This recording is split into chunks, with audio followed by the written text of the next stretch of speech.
end Donald Trump's presidency is just beginning. Just beginning.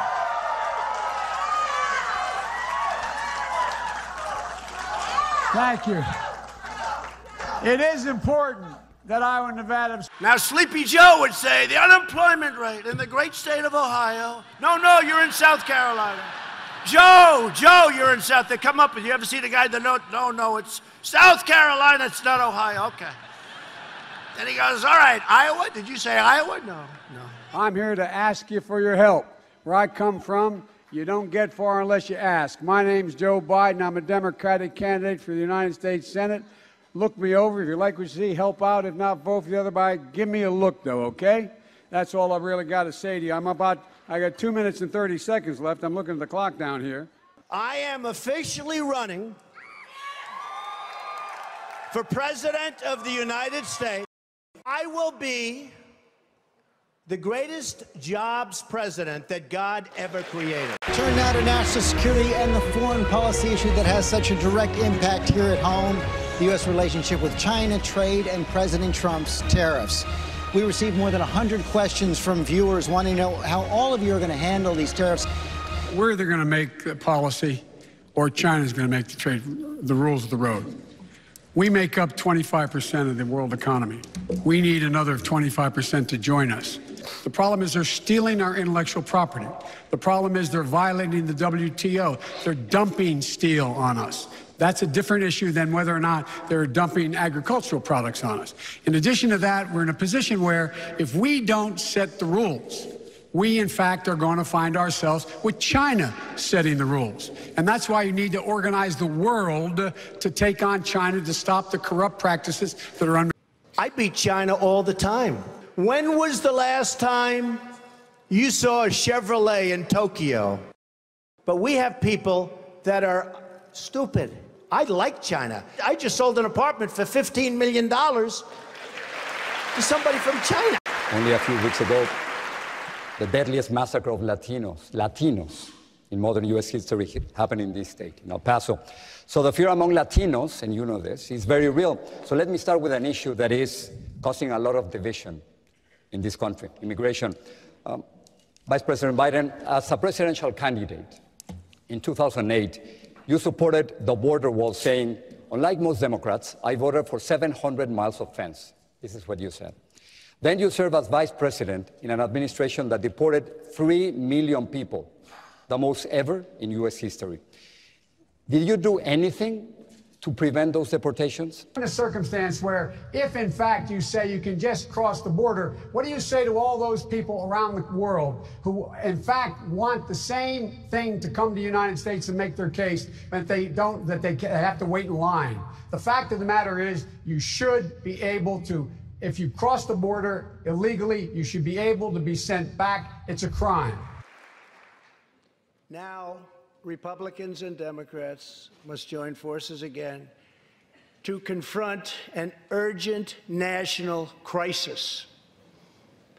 Congress has 10 days left to pass a bill that will fund our government, protect our homeland, and secure our very dangerous southern border. Now is the time for Congress to show the world that America is committed to ending illegal immigration and putting the ruthless coyotes, cartels, drug dealers, and human traffickers out of business. I want people to come into our country in the largest numbers ever, but they have to come in legally.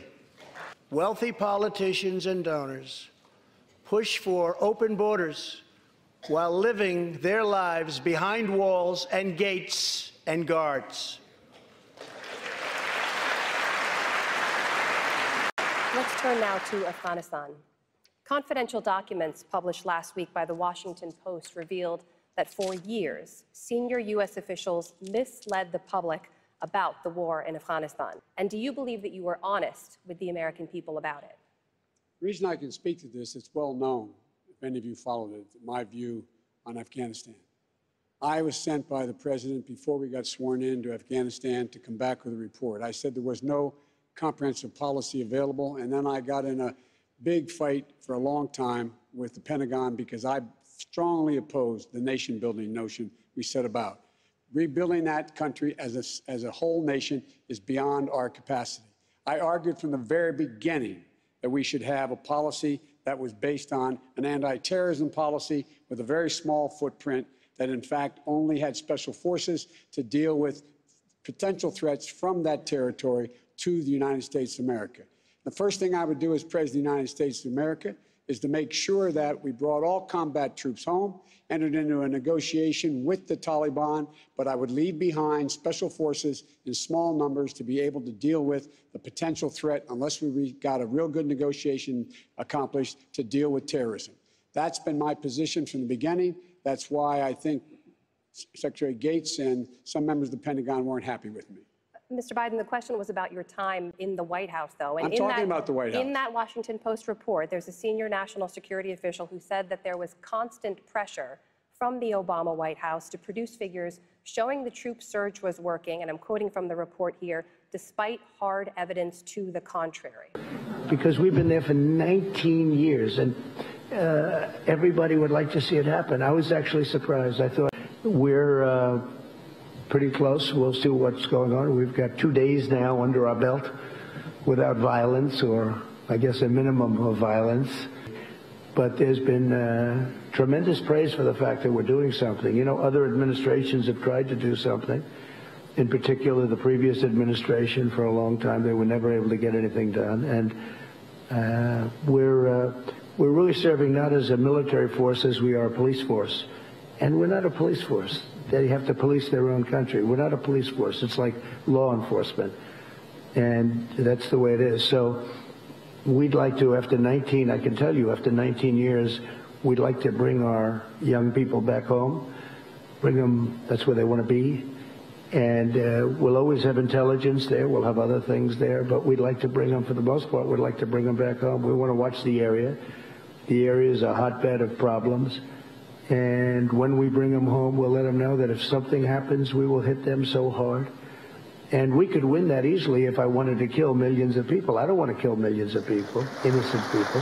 And I'd like to bring you in. You spent an awful lot of time 10 years ago trying to pass a bill far less ambitious than what Senator Sanders is talking about here. Is he being realistic? I don't think it is realistic, but let me explain why. I introduced a plan to build on Obamacare. Remind everybody, 20 million people got insurance, didn't have it before. All people with pre-existing conditions are able to be covered. I could go on. We didn't get all that we wanted. But now that it's been exposed, that taking it away has such dire consequences, I've added to the Obamacare plan the Biden initiative, which is a public option, Medicare, if you want to have Medicare, for reducing significantly the price of drugs, deductibles, et cetera, by underwriting the plan to a tune of about $750 billion, and making sure that we're able to cover everyone who is, in fact, able to be covered. It covers everybody. It's realistic. And most importantly, it lets you choose what you want. Here, you have 160 million people who negotiated their health care plans with their employer, like many of you have. You may or may not like it. If you don't like it, you can move into the public option that I propose in my plan. But if you like it, you shouldn't have Washington dictating to you. You cannot keep the plan you have. A good life for American families also requires the most affordable, innovative, and high-quality health care system on earth. Before I took office, health insurance premiums had more than doubled in just 5 years. I moved quickly to provide affordable alternatives. Our new plans are up to 60% less expensive and better.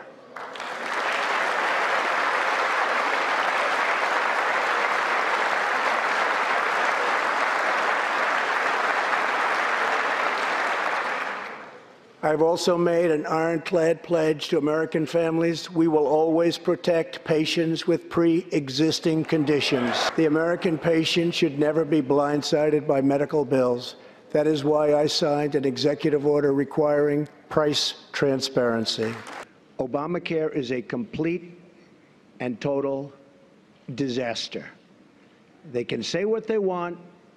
They can guide you any way they want to guide you. In some cases, they guide you incorrectly. in most cases, you realize what's happened. It's imploding as we sit. Some states have over 100% increase. And 17, and I said this 2 years ago, 17 is going to be the bad year. It's going to be catastrophic. Frankly, we could sit back, and it was a thought from a political standpoint, but it wouldn't be fair to the people. We could sit back and wait and watch and criticize. And we could be a Chuck Schumer and sit back and criticize it, and people would come, they would come, begging to us, please, we have to do something about Obamacare. We don't want to own it. We don't want to own it politically. They own it right now. So the easiest thing would be to let it implode in 17, and believe me, we'd get pretty much whatever we wanted, but it would take a long time. We're going to be submitting, as soon as our secretary is approved, almost simultaneously, shortly thereafter, a plan. It'll be repeal and replace. We're going to get health care taken care of in this country. You have deductibles that are so high that after people go broke paying their premiums, which are going through the roof, the health care can't even be used by them because the deductibles are so high. Obamacare is the Democrats' problem. You're going to be very proud of what we put forth having to do with health care. Health care should be a right in America. My opposition relates to whether or not, A, it's doable, 2, what the cost is, and what the consequences for the rest of the budget are. I would veto anything that delays providing the security and the certainty of health care being available now. I'd like to have an academic discussion now about education. You have this notion that somehow if you're poor, you cannot do it. Poor kids are just as bright and just as talented as white kids. Wealthy kids, black kids, Asian kids. No, I really mean it, but think how we think about it. We think, no, we're going to dumb it down. The next step forward in building an inclusive society is making sure that every young American gets a great education and the opportunity to achieve the American dream. Yet for too long, countless American children have been trapped in failing government schools. Because I am pleased to inform you that your long wait is over. I can proudly announce tonight that an opportunity scholarship has become available. I call on Congress to give 1 million American children the same opportunity, pass the Education Freedom Scholarships and Opportunities Act, because no parent should be forced to send their child to a failing government school. So now the Democrats are making a pathetic bid to save Sleepy Joe Biden. This guy, I'd love to run against him, to be honest. Anybody like that, if you can't beat him in a debate, you got a big problem, folks. Big. You can't beat him in a debate, you can't be president. Because what are you going to do against President Xi and Kim Jong-un? You can't beat Sleepy Joe. And now we're going to meet with Kim Jong-un. I don't think so. But he's totally owned and totally controlled by the Washington swamp for many years. 2 months after President Obama put Joe in charge of Ukraine policy, they put Joe Biden in charge of Ukraine policy. By the way, whatever happened to Hunter? Where the hell is he? Where's Hunter? Hunter, I just want to tell you, I couldn't be happier for you and your family. And I know you don't know anything about energy, and I know it's an energy company, but I think they made a great deal, Hunter. Now think of it. Where's Hunter? Okay, get it. So where is Hunter? I want to see Hunter ask these questions. Hunter, you know nothing about energy. You know nothing about China. You know nothing about anything, frankly. Hunter, you're a loser. Why did you get $1.5 billion, Hunter?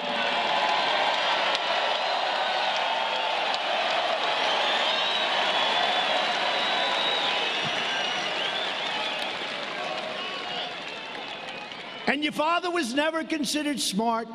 He was never considered a good senator. He was only a good vice president because he understood how to kiss Barack Obama's ass.